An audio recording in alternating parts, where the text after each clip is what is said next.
how to upgrade or downgrade PHP version of SiteGround hosting.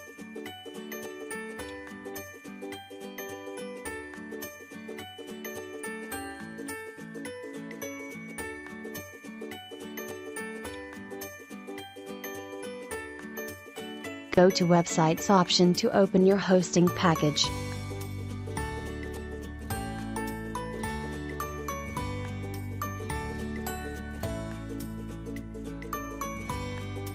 Then go to Site Tools option.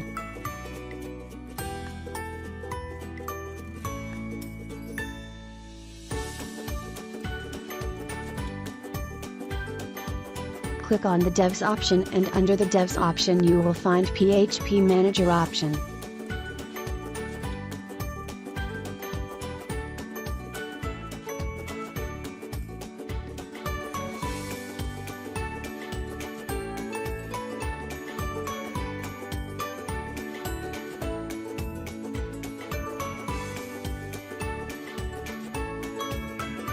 Here you can update your PHP version both manually and you can set it for automatic update.